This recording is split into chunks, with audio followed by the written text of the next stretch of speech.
કરવું છે ના ના સૌથી પહેલા? ના ના માંગલિક છેલ્લે. Okay okay. નમો ઓરિયન્ટાણમ નમો સીતાણમ નમો આયર્યણમ નમો જ્ઞાનમ નમો લોય સવસાવણમ એસો પંચનમકારો સર્વપાપણાસનો મંગલાણં ચ સવેસિંગ પડમં હવૈ મંગલમ. ગુરુદેવની આજ્ઞા અને ગૌતમ સ્વામી ગુરુની આજ્ઞા લઈને આજને હું સામાયિક વિશે થોડું કહું છું, જે ઓલરેડી ભગવાને આપણને આગમમાં અને બધે કહી દીધું છે ને બધા ગુરુ ભગવંતો એ પણ કીધું છે, એમાંથી જ થોડો અંશ હું કરું છું.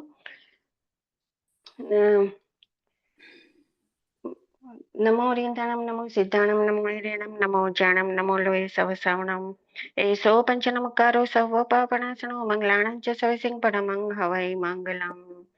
મંગલમ ભગવાન વીરો મંગલમ ગૌતમ પ્રભુ મંગલમ સ્થૂલી ભદ્રાદ્યા જૈનો ધર્મસ્તુ મંગલમ. સર્વમંગલ માંગલ્યમ સર્વકલ્યાણ કારણમ પ્રધાનમ સર્વધર્માણમ જૈનમ જયતિ શાસનમ. અંગૂઠે અમૃત વસે લબ્ધિતણા ભંડાર ગુરુ ગૌતમ ને સમરીએ મન વાંચિત ફળદાતા. ભાવે ભાવન ભાવીએ ભાવે દીજે દાન ભાવે ધર્મ આરાધીએ ભાવે કેવળ જ્ઞાન ભાવે કેવળ જ્ઞાન. નમો ઓરિયન્ટાણમ. હવે આપણે સામાયિક વિશે હું થોડુંક કહું છું. આપણને આપણા જૈન ધર્મની અંદર પ્રભુએ આપણને સંસાર આપણા બધે સંસારવાસીઓને ખૂબ જ નાના સમય માટે સંભાવમાં રહીને આપણા આત્માના ભાવમાં લીન થવા માટે સામાયિક નામનું નાનકડું તપ આપ્યું છે, જે આપણે 48 મિનિટ્સની અંદર જ આપણે કરી શકીએ છીએ. અને સામાયિક એટલે બધા જ પાપોની પ્રવૃત્તિને ત્યાગી, 18 પાપોની પ્રવૃત્તિને ત્યાગી એટલે કે ફિઝિકલી અને મેન્ટલી બધી એટલે મનથી પણ આપણે વિચારો નહીં કરવાના, અને એકદમ આપણું મન વચન અને કાયા બધું જ આપણે આની અંદર જ સામાયિકની અંદર જ આપણે હોવું જોઈએ. એટલે આપણે 48 મિનિટ સુધી આપણે ભગવાનને જ અંદર આપણા આત્માની અંદર ધ્યાનમાં રહેવાનું અને ભગવાનનો જેટલા ગુણો છે એનું ધ્યાન કરવાનું. તો એક એવી જગ્યા પસંદ કરવાની જ્યાં આપણા ઘરના કોઈ પણ સભ્ય આવન જાવન ન કરતા હોય, શાંતિ હોય એવી જગ્યા પસંદ કરીને આપણે ત્યાં સામાયિક કરવા બેસવું. સામાયિક કરવા માટે એક કટાસનું પાથરનું, મુપત્તિ, ચરવડો, માળા, પુસ્તક, સાપડો અને એ બધી વસ્તુનો ઉપયોગ થાય છે, અને એ બધી વસ્તુ લઈને બેસવું. ભાઈઓ એટલે આપણે આગમની અંદર બુકમાં લખેલું છે કે ભાઈઓ ધોતિયું અને ખેસ પહેરે છે સામાયિક કરતી વખતે, અને આપણે બહેનો બધા સફેદ કપડા, ધોયેલા ચોખ્ખા કપડા પહેરીને બેસવું. કારણ કે આપણે જો બહુ કલરફુલ ને બધા કપડા પહેર્યા હોય તો આપણું ધ્યાન વધારે એમાં વયું જાય અને સામાયિકમાંથી આપણું ધ્યાન વિચલિત થઈ જાય છે. 2 ઘડીની સામાયિક હોય તો 48 મિનિટ થાય, અને 4 ઘડીની સામાયિક હોય તો 96 મિનિટ થાય. આપણે 4 ઘડીની સામાયિક એક સાથે લઈ શકીએ છીએ. સામાયિક કરવા માટે ખાદીનો સફેદ અને ખાદીના ઊનના વણેલા આસન ઉપર બેસવું. આસન પાથરતા પહેલા જમીન પર ચરવડો દ્વારા સાફ કરીને જોઈ લેવું કે કોઈ જીવજંતુ ત્યાં છે નહીં ને એની હિંસા ન થઈ જાય. મુપત્તિ પણ સફેદ કલરની વાપરવી અને દોરા વડે મોઢા પર બાંધી દેવી, તેથી વાયુકાયના જીવોની હત્યા ના થાય. સામાયિક કરીએ ત્યારે આપણે ઊભા થઈને એટલે જ્યારે પણ આપણે સામાયિક કરીએ અને આપણે કાવસક કરવો હોય તો ઊભા થઈને કરવાનો હોય. તો અને ઊભા થઈને પાછા બેસીએ ત્યારે ચરવડાથી બધી જ જગ્યાને પૂંજી લેવાની, જેથી કોઈ પણ જીવજંતુ ફરીથી પણ આવી ગયું હોય તો એ ઉડી જાય. અને જો અંધારામાં સામાયિક કરી હોય તો આપણને દેખાય નહીં, એટલા માટે આપણે ચરવડા વડે એને પૂંજીને પછી બેસવાનું નીચે. આ બધી થઈ સામાયિકની જગ્યા અને ઉપકરણની વાતો. હવે આપણે જોઈએ કે સામાયિક કેવી રીતના બંધાય. તો સામાયિક બાંધવા માટે આપણે આપણી પોતાની ઈચ્છાથી 2 ઘડી 4 ઘડી સુધી આપણે આપણા આત્માને સંસારની બધી જ પાપની વૃત્તિમાંથી કાઢીને સંભાવમાં લઈ જવા પ્રયત્ન કરવાનો છે અને આપણે આપણા આત્મામાં જ નિજમાં પ્રવેશ કરવાની કોશિશ કરવાની છે. એટલે આપણે જ્યારે જો સામાયિક કરીએ ને એટલે સામાયિક કરીએ કે કોઈ પણ સંવાદના આપણે પચકાર લઈને બેસીએ તો જો આપણે આમ આંખ બંધ કરીને આપણે ટ્રાય કરીએ કે વિઝ્યુઅલાઇઝ કરીએ કે આપણા અંદરનું શરીર કેવું હોવું જોઈએ, એની અંદર આત્મા ક્યાં છે અને એ આત્માની અંદર એમ આપણે જો વિઝ્યુઅલાઇઝ કરીએ કે આપણે કેટલું બધું બોલીએ છીએ, કરીએ છીએ, એક્શનથી આપણે પાપ બાંધીએ છીએ, બોલીને પાપ બાંધીએ છીએ, વિચારોથી પાપ બાંધીએ છીએ. તો એ બધા આપણા આત્માની અંદર એ કાર્મની અંદર એના બધા પાપ છે ને ચોંટી જાય છે. જેમ આપણે ગ્લુથી આપણે કોઈ વસ્તુ ચોંટાડીએ છીએ ને એવી રીતના એ ચોંટી જાય છે. તો એ આપણે વિઝ્યુઅલાઇઝ કરવાની છે કે એ કેટલા ચોંટેલા છે, એનો આખો આટલો જાડો જાડો આવરણ થઈ ગયો છે. હવે એ આવરણને તોડવા માટે આપણે કેવી કોશિશ કરવી પડશે, કેટલી કોશિશ કરવી પડશે. તો એ જો બધા વિઝ્યુઅલાઇઝ કરીએ આપણે તો આપણે ઘણું બધા પાપને એનો પાપથી આપણે બચી પણ શકીએ છીએ અને જે જૂના કરેલા પાપ છે એને આપણે ખંખેરી પણ શકીએ છીએ. તો સૌ પ્રથમ આપણે નવકાર મંત્રથી શરૂ કરીએ છીએ. બધાને જ ખબર છે કે નવકાર મંત્રમાં આપણે વર્તમાન કાળના અરિયન ભગવાનને નમસ્કાર કરીએ છીએ. એટલે કે આપણા અત્યારે 20 વિહારમાન ભગવાન છે જે મહાવિદ્ય ક્ષેત્રમાં વસે છે. એ 20 ને આપણે સૌથી પહેલા નમસ્કાર કરીએ છીએ. આપણે 24 જે તીર્થંકર છે હમણાંના અવસી પરણિકાળના એ બધાને પણ આપણે નમસ્કાર કરીએ છીએ. ત્રણેય કાળના અનંત સિદ્ધ ભગવાનને પણ આપણે બીજા પદમાં નમસ્કાર કરીએ છીએ. પછી ત્રીજા પદમાં આપણે ગંધર્જી આચાર્યજીને નમસ્કાર કરીએ છીએ. ચોથા પદમાં આપણે ઉપાધ્યાયજી અને પાંચમા પદમાં આપણે ત્રણેય કાળના સર્વ સાધુ સાધ્વીજીને નમસ્કાર કરીએ છીએ. તો આપણે એ જ્યારે નમસ્કાર કરીએ ને ત્યારે આપણે એવા ભાવથી કરીએ ને કે આપણને આમ રીસર આમ વિઝ્યુઅલાઇઝ થવું જોઈએ કે હા આપણા મહારાજ સાહેબ આપણી સામે છે કે ગંધર્જી ત્યાં આપણે જેમ મહાવીર સ્વામી ભગવાનના 11 ગંધર્જી હતા તો એવું વિઝ્યુઅલાઇઝ કરીને આપણે એને નમસ્કાર કરીએ ને તો એ મને લાગે છે કે પૂછવું જોઈએ એમ. એટલે મને પણ ખબર નથી, હું પણ અત્યારે ઝીરો જ છું તો ખાલી કહું છું. સામાયિકનો બીજો પાઠ છે તિખુતોનો છે અને એમાં આપણે ગુરુને વંદન કરીએ છીએ. તો ગુરુજીના વંદન કરવા માટે આપણે એની સ્તુતિ કરીએ છીએ. 5 અંગોને નમાવીને 2 હાથ 2 પગ અને મસ્તકને નમાવીને એમના વંદન કરીએ છીએ, એમની સ્તુતિ કરીએ છીએ. એમને કહેવું કે હે ગુરુજી તમે કલ્યાણ સ્વરૂપ છો, મંગલ સ્વરૂપ છો અને જ્ઞાન સ્વરૂપ છો. તમે ધર્મદેવ સ્વરૂપ છો. મન, વચન અને કાયાથી આપની ભક્તિ કરું છું અને 2 ઘડી સુધી આપને બતાવેલા માર્ગ ઉપર સામાયિક કરવા માટે હું સંકલ્પ કરું છું. ત્રીજો પાઠ છે એર્યાવયમનો. એટલે કે એ સૂત્રથી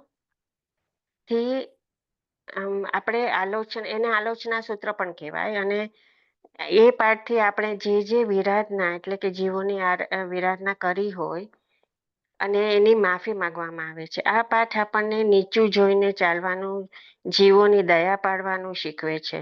આપણે જાણતા અજાણતા 1 ઇન્દ્રિયથી 5 ઇન્દ્રિયના જીવને વિરાધના કરી હોય અને એ વિરાધનાના જે 10 પ્રકાર છે જે આપણે આ પાઠમાં અભિહયાવતિયા, લેસિયા, સંઘાયા, સંગઠિયા, પર્યાવ્યા, કિલામિયા, ઉદ્દવ્યા, થાણા, ઉઠાણામ, સંકામ્યા, જીવ્યાઓ, વવરવ્યા એ બધાને યાદ કરીને એનું મિચ્છામી દુક્કડમ કરીએ છીએ. ચોથો પાઠ છે તસ ઉત્તરી કર્ણેનમનો. આ પાઠ આત્માની વિશેષ શુદ્ધિ કરવા માટે છે અને કૌશકના આગારોને જાણવા માટે છે. કૌશક કરતા પહેલા આપણે પાવાણમ કમ્માણમ કહીએ છીએ. એટલે પાવાણમ એટલે પાપ અને તે 18 પ્રકારના છે. તે આ પ્રમાણે છે: પ્રાણાતિપાત, મૃષાવાદ, અધત્તદાન, મૈથુન, પરિગ્રહ, ક્રોધ, માન, માયા, લોભ, રોગ, દ્વેષ, કલહ, અભ્યાખ્યાન, પૈશુન્ય અને પરપરિવાદ, માયા, મોશો, મિચ્છા દંશનમ, સલમ અને કમાણમ એટલે તે 8 પ્રકારના છે કર્મ. તે જ્ઞાનાવર્ણ્ય, દર્શનાવર્ણ્ય, મૌનીય, અંતરાય, વેદનીય, નામ, આયુષ્ય અને ગોત્ર. એટલે કે ઉપરના 18 પ્રકારના પાપથી આપણા 8 કર્મને જે એને નુકસાન થયું છે, એટલે 8 કર્મ ને ઉપર એનો ભાર આવ્યો છે, તે હું સામાયિકમાં જોડાતા પહેલા નાશ કરી દઉં છું. એટલે કે એનું હું મિચ્છામી દુક્કડમ કરું છું. આત્માને વિશુદ્ધ નિર્માણ કરવા માટે ત્રણ એટલે કાંટા હોય, એટલે 3 શલ્ય હોય, જેને કાંટો કહેવાય, એનો ત્યાગ કરવો જોઈએ. એ 3 શલ્ય કયા કયા છે? તો કપટ, નિયાણું અને મિથ્યાત્વ. તો આપણે સામાયિકમાં બેસતા પહેલા જ આપણે ત્રણેય વસ્તુનો ત્યાગ કરી દેવાનો. એટલે આપણે મનથી પણ એ વસ્તુ આપણે વિચાર નહીં કરવાનો. કોઈનું કાંઈ કપટ કરવાનું હોય, કોઈને કાંઈ આપણે આમ નહીં ને હું આમ કહી દઈશ ને હું આમ કરીશ ને એવું બધું મનથી પણ આપણે વિચાર નહીં કરવાનો. આ 3 શલ્યનો વિચાર ન કરો. આ 3 શલ્ય આપણને સંભાવમાંથી વિચલિત કરી દે છે અને આપણે સામાયિકમાં રહીને પણ આત્માના કારમણ ઉપર પાપોને ચોંટાડી દઈએ છીએ. માટે એમનો મનથી પણ એનો વિચાર નહીં કરવાનો. વચન અને કાયા તો આપણે અહીંયા રાખી છે, અહીંયા આગળ આપણે સામાયિકના પથરણા ઉપર. એટલે વચનથી અને મનથી એવું કાંઈ એ પાપ નહીં કરવાના. કાવસગમાં જતા પહેલા એના 13 આગારો જણાવ્યા છે. તે આ પ્રમાણે છે: ઉસસીયણમથી સુહુમેહી દીઠી સંચાલહીમ સુધી છે. એમાં શરીરના આગારોથી આપણું શરીર સ્થિર નથી રહી શકતું. એટલે ઘણી વાર આપણને બગાસું આવે કે આપણો પગ ઓલો થઈ ગયો તો આપણે ઊંચો નીચો કરી લઈએ, કે એવી બધી જે ક્રિયા થઈ જાય આપણાથી, તો એ આપણે સ્થિર ન રહી શકીએ, એનું એ બતાવે છે. એટલે અભગ્ગુ એટલે કે આગારોનું સેવન થાય તો પણ આપણે કાવસગ ન છૂટી જાય. એટલે આપણે કાવસગમાં હોઈએ અને આપણાથી છીંક આવી જાય કે આપણને ઉધરસ આવી જાય તો પણ એ આપણો કાવસગ છૂટે નહીં. એટલે આ અવિરાઈઓ એટલે આગારોની સેવનથી પણ પ્રભુની વિરાધના નથી થતી, એમ ભગવાને કીધું છે. કે તમે આમ કાવસગની અંદર જ છો પણ તમને ઉધરસ આવી ગઈ તો પણ તમારો કાવસગ છૂટી નથી જતો, એવી રીતના ભગવાને કીધું છે. તો કાવસગમાં શરીરને સ્થિર અને મનને આત્માને એકાગ્ર કરીને જો ઈર્યાવયમનો કાવસગ કરતા હોઈએ તો આપણે જેટલા પાપ કર્યા હોય એનું મનથી મિચ્છામી દુક્કડમ કરી લેવું. પણ અત્યારે આપણે ઈર્યાવયમનો પાઠ કરીએ તો ખાલી 1 થી 2 મિનિટ લાગે. હવે એ 2 મિનિટની અંદર આટલા બધા જે એના અંદર લખેલા છે એ બધાનું આપણે તો સંસ્કૃતમાં જે લખ્યું છે એ બોલી જાય, પણ એનો આપણે મિનિંગ કોઈ દિવસ વિચાર જ ના કરીએ કે એ શું લખેલું છે, એનો મિનિંગ શું છે. તો જો કદાચ આપણે મિનિંગ સાથે આપણે કરી લીધું હોય, આપણે એનો પાઠ કરી લીધો હોય એનો બાય હાર્ટ, તો આપણે એ જ્યારે કરતા હોઈએ ઈર્યાવયમનો કાવસગ, ત્યારે આપણે એને યાદ કરી શકીએ. ભલે આપણે એકદમ ફાસ્ટ યાદ કરવું પડે કે ભાઈ મારાથી આજે મેં ઝાડને પાણી પાતા ભૂલી ગઈ એટલે એ તરસ્યું છે, એટલે એ પણ એક જાતનું આપણે પાપ કર્યું. આપણા ઘરની અંદર ઝાડ હોય, કાંઈ પણ આપણે રાખ્યું હોય, એને આપણે પાણી પાતા ભૂલી ગયા એટલે એ પણ એક જાતનું પાપ છે. કે આપણે કચરો વાળ્યો હોય ત્યારે જાણતા અજાણતા કોઈ કરોડિયો આડો અવડો આવી ગયો હોય, એ મરી ગયો હોય તો એ પણ પાપ છે. તો એવા કેટલાય ઝીણા પાપ હોય જે આપણને પોતાને ખબર નથી કે આપણે કરી લીધા છે. તો એ બધા પાપનું આપણે પ્રાયશ્ચિત કરવાનું છે એમાં. એટલે બને તો એવી પ્રેક્ટિસ રાખવી કે જ્યારે આ ઈર્યાવયમનો આપણે કાવસગ કરીએ ત્યારે એ બધું યાદ આવવું જોઈએ આપણને કે ભાઈ આ બધા માટે હું માફી માંગુ છું. પછી કાવસગમાં નો 5મો પાઠ છે લોગસનો. હવે લોગસ કરતા હોય ત્યારે બધા જ આપણે મનથી જો 24 તીર્થંકરને આત્માથી એમને નમન કરીએ તો આપણે બોલી જાય લોગસનો પાઠ, પણ આપણે ક્યારે યાદ ના આવે કે આપણે એમને નમન કરી દઈએ ભગવાનને. તો એને પણ વંદન કરવાની જરૂરી છે. કે એને વિનંતી કરી કે મારા ઉપર તમે પ્રસન્ન થાઓ. એટલે આપણે પહેલા તો જો લોગસમાં 24 ભગવાનના નામ છે. પછી કે છે કે તીર્થયરા પશ્યંતુ, એટલે કે હે તીર્થંકર ભગવાન, તમે મારા ઉપર પ્રસન્ન થાઓ. તો અને ત્યાંથી પછી તીર્થયરા પશ્યંતુ, આ તીર્થંકર પરમાત્મા જેમને ઇન્દ્રો પણ પૂજા કરે છે એવા ઉત્તમમાં ઉત્તમ છે, એમને આપણે વિનંતી કરવી કે હે અરિયન પરમાત્મા, તમે અમને આરોગ્યતા, રોગ રહિતપણું આપો, જેથી અમે કૌશગમાં લીન રહીને સમ્યકત્વની પ્રાપ્તિ કરી શકીએ, સમાધિમાં લીન રહી શકીએ. હે તીર્થંકર પ્રભુ, તમે તો ચંદ્રમા કરતા પણ શીતળ છો, સૂર્ય કરતા પણ અધિક પ્રકાશવાળા છો, સાગર કરતા પણ ગંભીર છો. તો તમે સિદ્ધ થયા, તો પછી અમે પણ તમારા આ માર્ગ ઉપર ચાલવા માટે સક્ષમ છીએ, પણ તમે અમને એવું સ્વસ્થ મન આપો, નિરોગી શરીર આપો અને દ્રઢતા આપો અને સિદ્ધિ અને મુક્તિ આપો. એટલે જો એ આપણામાં આવી જાય, આપણને નિરોગી શરીર મળી જાય, આપણું મન એકદમ સ્વસ્થ હોય, દ્રઢ હોય, તો આપણે સામાયિક કરતા કરતા પણ સમ્યકત્વની પ્રાપ્તિ તો કરી જ શકીએ છીએ. પણ એવું આપણે મન અને વચન અને કાયા ત્રણેય હોવી જોઈએ આપણામાં. પછી છઠ્ઠો પાઠ છે સામાયિક લેવાનો, જેને આપણે કરમી ભંતેનો પાઠ કહીએ છીએ. તો કરમી ભંત એટલે કે હવે આપણે એનો પાઠ કરતા પહેલા આપણે અરિહંત ભગવાનની આજ્ઞા લેવાની હોય છે. એમાં આપણે 3 વાર તીખુતો બોલવાનું હોય છે અને તીખુતોને વંદન કરી અને પછી અરિહંત ભગવાનની આજ્ઞા લઈ અને પછી સામાયિક બાંધવાની. સામાયિક બાંધવામાં હું મારા મનને પ્રોમિસ કરું છું કે સાવધ્ય પાપનો ત્યાગ કરું છું. એટલે કે આપણે સૌથી પહેલા તો આપણે આપણા મનમાં પ્રોમિસ કરવાનું છે કે આપણે ગમે એવું થાય 48 મિનિટ સુધી આપણું ધ્યાન ભટકવું ન જોઈએ. કોઈએ બેલ વગાડી તો આપણે એને એટેન્ડ કરવા ન જવું જોઈએ. એટલે કાંઈ પણ થઈ જાય, એનો દુનિયા આગળની પાછળ થઈ જાય, પણ આપણું મન સામાયિકમાં રહેવું જોઈએ. તો એ કેવી રીતના થઈ શકે? તો એને 18 એમાં આવે, જો કોઈએ બેલ મારીને આપણે ગયા, હવે એમાં બીજું કઈ હોય, બાજુવાળા હોય, કાંઈ થયું હોય, હવે એમાં કેટલા બધા પાપોની વૃદ્ધિ થઈ જાય એટલી વારમાં. તો એ 18 પાપોનો ત્યાગ કરવા માટે થઈને આપણે આપણા મનમાં પ્રોમિસ કરવું જોઈએ કે આપણે 2 ઘડી સુધી કે 4 ઘડી સુધી આપણે 3 કરણ, એટલે કે કરવું, કરાવવું અને અનુમોદવું, અને 3 યોગ, એટલે કે મન, વચન અને કાયા. એટલે કરવાનું પણ નહીં, કરાવવાનું પણ નહીં અને અનુમોદવાનું પણ નહીં. એટલે કે આપણે કોઈને સાથ કરીને કઈ કહેવાનું નહીં કે તું આમ કરી દે, તું આમ કરી દે, કે આપણે કોઈએ કરેલું હોય તો એનું અનુમોદન નહીં કરવાનું. તો એ 3 × 3 થાય તો 9, એટલે 9 કોટીના જે પચકાણ છે એ આપણે લેવાના. કે 48 મિનિટ સુધી આપણે 9 કોટીના પચકાણ લેવાના અને આપણે એમાં કાંઈ કરવાનું નહીં. સામાયિક ઓછામાં ઓછી 2 ઘડીની હોય છે. એમાં બીજી 2 ઘડી, 4 ઘડી અને 6 ઘડી અને 8 ઘડી ઉમેરી શકાય છે. શ્રાવક શ્રાવિકાને 6 કે 8 કોટીએ સામાયિકના પચકાણ હોય છે. એટલે મારે હજી ક્વેશ્ચન છે ને પૂછવાનો છે કોકને, કે આપણે કહીએ છીએ કે 9 કોટી, પણ આપણે અહીંયા શ્રાવક અને શ્રાવિકાને 8 કોટી સુધી સામાયિક હોય છે.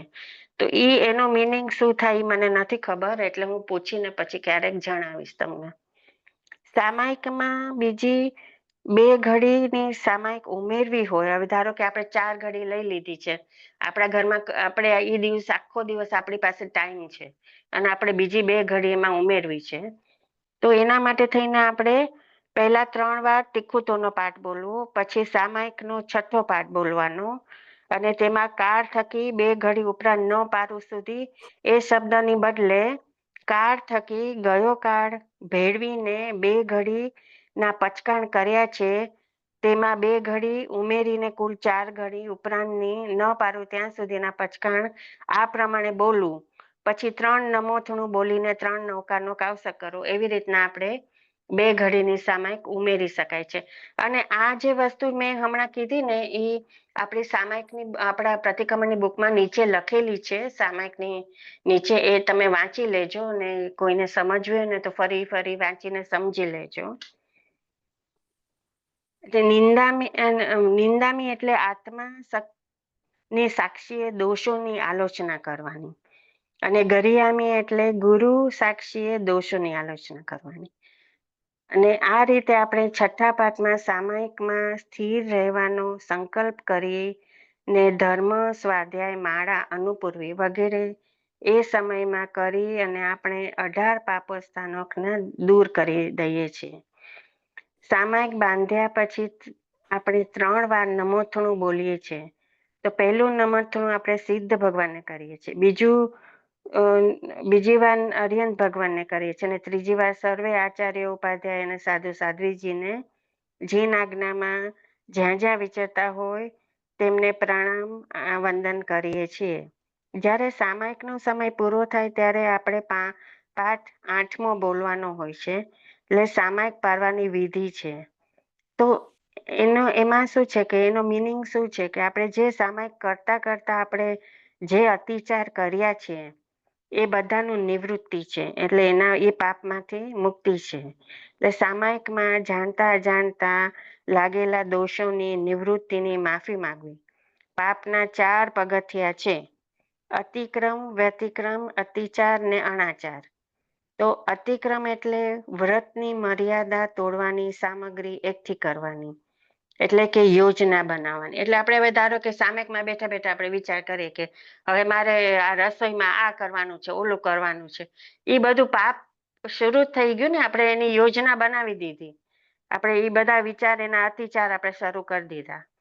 પછી અતિચાર એટલે વ્રત ભંગ માટે તૈયાર થવું, વ્રત તૂટે એવા દોષોનું સેવન કરવું. એટલે હવે સામાયિકમાં બેઠા બેઠા આપણે કે ક્યાં ને ક્યાં પહોંચી ગયા, ઇન્ડિયા પહોંચી ગયા કે ક્યાંય પહોંચી ગયા, એ બધા આપણે વ્રતનું આપણે ભંગ કરી દીધું કે આપણે અત્યારે તો ખાલી આપણા આત્માની અંદર જ રહેવાનું છે. તો આપણે ક્યાં ને દુનિયામાં ક્યાં ને ક્યાં પહોંચી ગયા મનથી.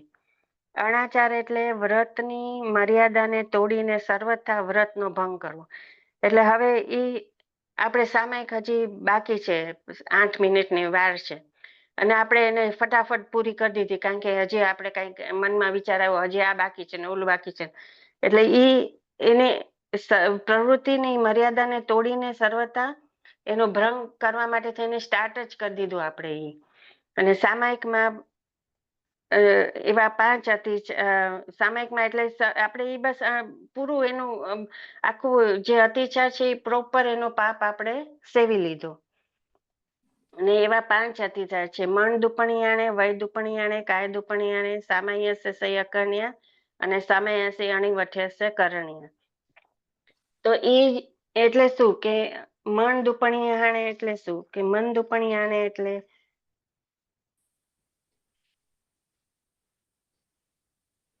મન મન માથી રીતે મન જ્યાં ત્યાં ફરતું હોય. માઠી રીતે મન પડતું હોય. મન દુપણિયાણે એટલે મન એટલે માઠી રીતે આપણું, જેમ મેં કીધું એમ, મન આપણું ક્યાં ને ક્યાંય વયું જાય. પછી વય દુપણિયા એટલે વચન, આપણે કોઈને આપણે કાંઈ પણ કરી દઈએ કે ભાઈ તું આ કરી દે, ઓલું કરી દે, મનથી આપણે કોઈને કહી દઈએ. તો કાય દુપણિયાણે એટલે કાયાથી આપણે માઠી રીતે વર્તીએ. એટલે સામાયિકમાં આપણે સ્થિર ના રહીએ, આપણે ઊભા થઈ જઈએ, આપણે એનું જે આપણને માપદંડ આપ્યું છે એ પ્રમાણે આપણે ન વર્તીએ. સામાયસ્ય સહી અકરણ્ય એટલે સામાયિક ને આદર્યા છતાં સ્મૃતિ રાખીને, એટલે સામાયિક આપણે લઈ લીધી ને પછી આપણે ભૂલી ગયા કે આપણે સામાયિકમાં છીએ ને આપણે ઊભા થઈ ગયા. અને પછી સામાયસ્ય અણિવઠ્યસ્ય કરણ્ય એટલે સામાયિક અવ્યવસ્થિતપણાએ કર્યું. એટલે કે કોઈ સારી જગ્યાએ ન ગયા, આપણે ગમે ત્યાં પાથરી દીધું, ગમે ત્યાં આપણે બેસી ગયા, આપણે કાંઈ એની વયાવચ ન કરી કે આપણે કાંઈ એનું ધ્યાન ન રાખ્યું. એ બધું આપણે જે 5 અતિચાર આપણે એ બધા સામાયિકમાં કરતા પહેલા અને કરતા કરતા પણ એવા અતિચાર આપણે બાંધી દીધા. તો અને એ બાંધવાથી શું થાય છે કે આપણે આમ સામાયિકમાં છીએ તોય આપણે આપણા આત્માની ઉપર કેટલા પાપ ચડાવી દીધા, અને એ તો આપણને ક્યાંય દેખાતા જ નથી કે એટલા બધા પાપ વયા ગયા આપણે આત્માની ઉપર. સામાયિક કરવાથી આપણને શું લાભ થાય છે? તો સામાયિક કરવાથી બધા જ સાવધ પાપોનો, યોગોનો નાશ થાય છે. એટલે કે જો આપણે ખરેખર જો આપણે સામાયિકમાં બેસી જાય અત્યારે માઇન્ડથી, વચનથી, તો આપણે કોઈ પણ જાતના પાપને આપણે બોલાવતા નથી, આચરતા નથી, કે એને કાંઈ પણ આપણે કોઈ પણ રીતે આપણે એના આપણા આત્માની અંદર ચોંટાડતા નથી. એટલે એ બધા સાવાદ્ય યોગ પાપનો યોગોનો નાશ થાય છે, સમભાવની પ્રાપ્તિ થાય છે. અને આપણે છે ને આ સામાયિકમાં બેસીએ ને તો આપણે એ સમભાવમાં રહીએ, અને એની જેટલી આપણે પ્રેક્ટિસ કરશું ને એટલે એ આપણો સ્વભાવ થઈ જશે. જેમ આપણો સ્વભાવ કેવો છે અત્યારે, આપણે લેડીઝ છે એટલે આપણો સ્વભાવમાં હંમેશા આપણને કિચન જ યાદ આવે, તો એ આપણો સ્વભાવ છે. એવી રીતના આ પણ જો આપણે સંભાવમાં રહેવાની પ્રેક્ટિસ કરશું ને તો એ આપણો સ્વભાવ જ થઈ જશે. પછી તમે ગમે ત્યાં જશો ને તો તમે પોતે સંભાવમાં જ રહી શકશો, તમે મનથી વિચલિત નહીં થઈ શકો પછી. એટલે એ આપણે પ્રેક્ટિસ કરવાની છે સંભાવમાં રહેવા માટે. અને પછી આપણે સર્વ જીવોને અભયદાન મળે. આપણે સામાયિકમાં હોય એટલે કર્મની નિર્જરા થાય, શુભ કર્મનો બંધ થાય, સારી ગતિનું આયુષ્ય બંધ થાય, અને અનુક્રમે મોક્ષની પ્રાપ્તિ પણ થાય. 2 ઘડી કે વધારે ઘડી સાધુ જેવું જીવન જીવવાનો અવસર આવે. અત્યારે આપણે ભલે આ બધા આવા કપડામાં બેઠા છીએ, આપણે દાગીના પહેર્યા છે, બધું છે, પણ આપણે 48 મિનિટ સુધી આપણે મનથી એમ વિચાર કરીએ કે આ શરીરને હું સાધુ જેવું જીવન આપી શકું છું.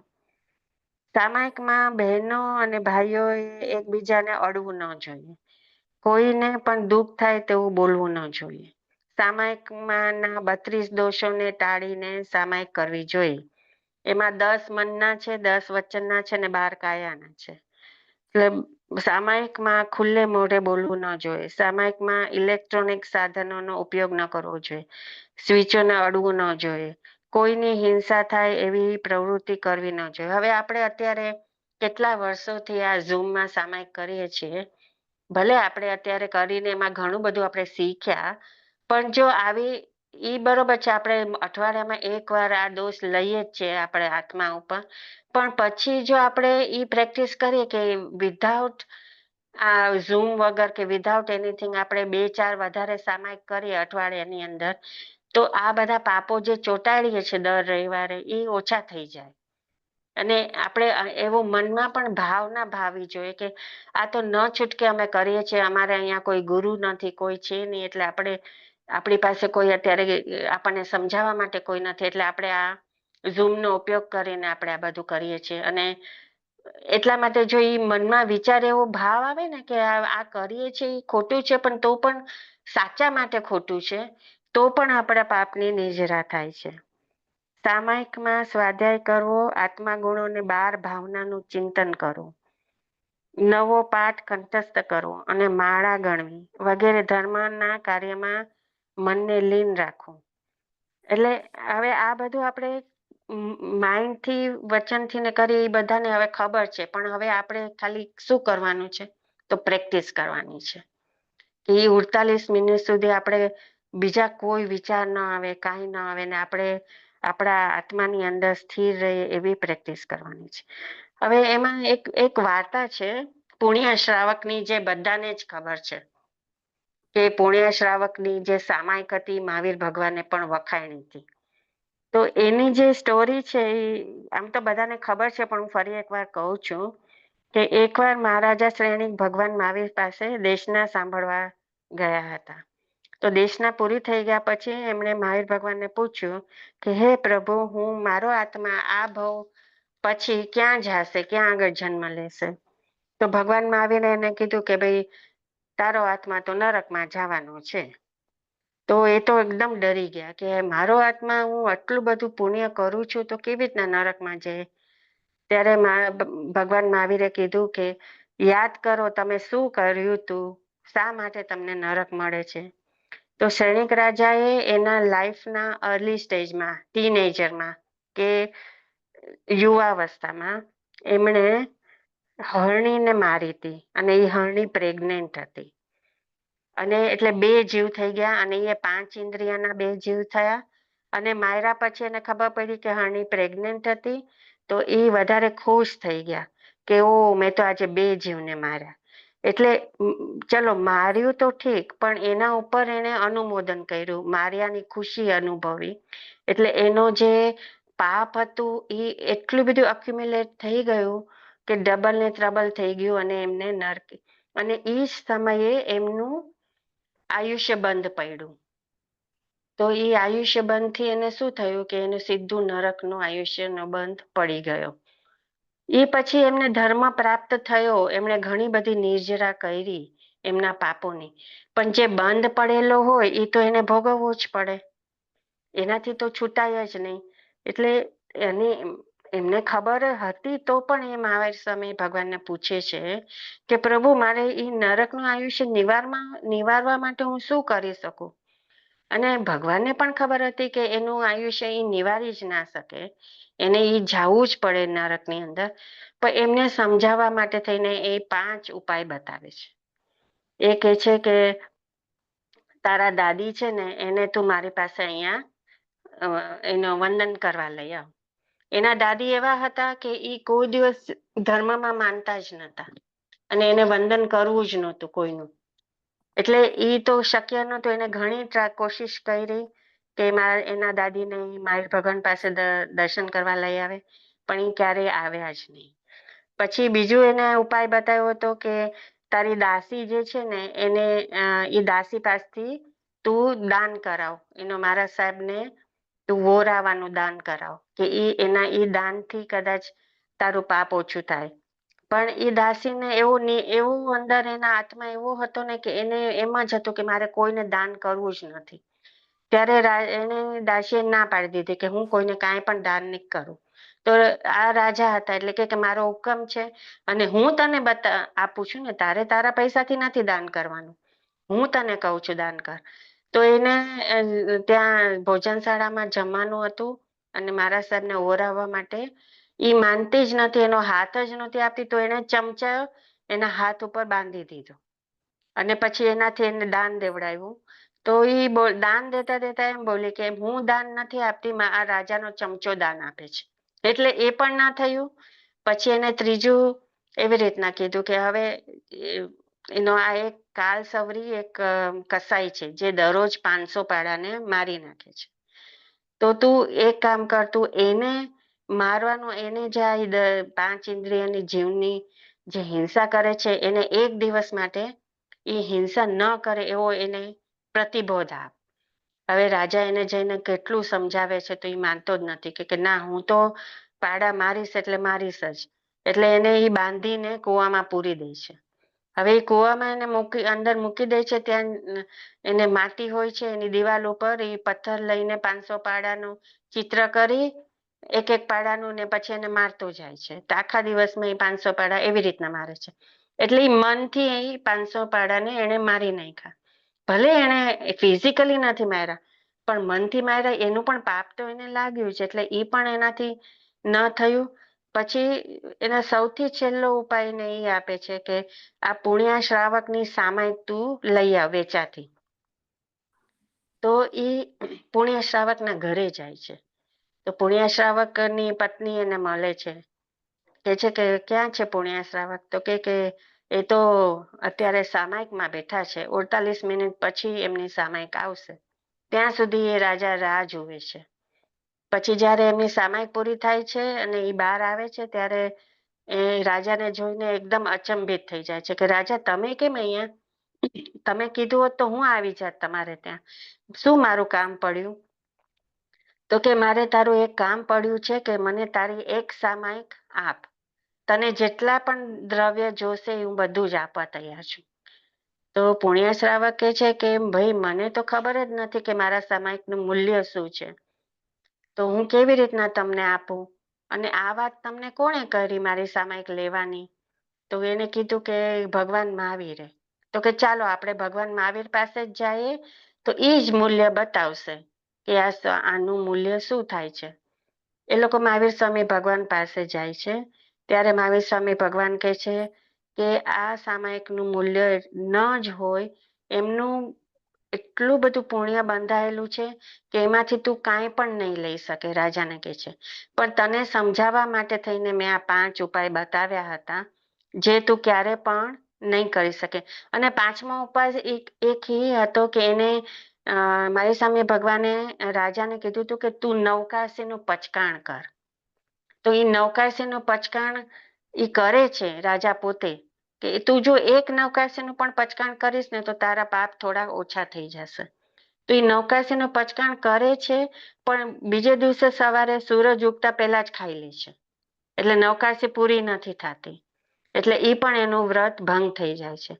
એટલે પછી મારી સામે ભગવાન કહે છે કે જે ભવિતવ્યતામાં લખેલું છે, જે તે કરેલું છે, જે તારે બંધ બાંધેલું છે, એમાં તું કોઈ પણ પ્રકારે એ મિથ્યા નહીં કરી શકે, એ તારે ભોગવવું જ પડશે. એટલે હવે એ અને પછી એને એ પણ કહે છે કે તું આવતા 24 તીર્થંકરમાં તમે તીર્થંકર થવાના છો, તમારો આત્મા તીર્થંકરનું પદ ધારણ કરવાનું છે, પણ જે તમે કર્મ કર્યા છે નરકના, એ તો તમારે ભોગવવા જ પડશે. એટલે આ બધી, એટલે મૂળ એનું મેઇન આપણું કારણ શું છે કે સામાયિક કેટલું બધું ઉત્તમ તપ છે, કે ઈ તપ આપણને, ઈ તપ દ્વારા આપણને કેટલું બધું મળી શકે છે. પણ જો ઈ ચોખ્ખી અને શુદ્ધ સામાયિક કરી હોય તો, અને આપણે સામાયિક કરતા કરતા પણ આપણે જો આપણું મન હટી ગયું હોય તો એ સામાયિકનો કાંઈ મતલબ જ નથી, એનું કાંઈ પુણ્ય જ નથી આપણને મળવાનું. અને હવે મારે બીજી, અને આ અત્યારે આ સામાયિકની વાત અત્યારે પૂરી થાય છે. જય જિનેન્દ્ર. જીન આજ્ઞાથી કાંઈ પણ વિરુદ્ધ મારાથી બોલાયું હોય, તમારાથી સંભળાયું હોય તો એ માટે મારા મિચ્છામી દુક્કડમ. અને આ સામાયિક સૂત્રોની આ સમજ અને સામાયિક વિશે આ મેં જે પણ કાંઈ અત્યારે હું બોલી છું એ બધું મેં જૈન પાઠાવલી શ્રેણી 1 થી 4 પુસ્તકમાંથી લીધું છે, અને પુણ્યા શ્રાવકની વાર્તા દીપાબેન અને મેઘાબેન પાસેથી લીધી હતી. એટલે બધાના સહયોગથી આજે આ સામાયિકનું વ્રતનું મેં આલોચન કર્યું છે. જય જિનેન્દ્ર.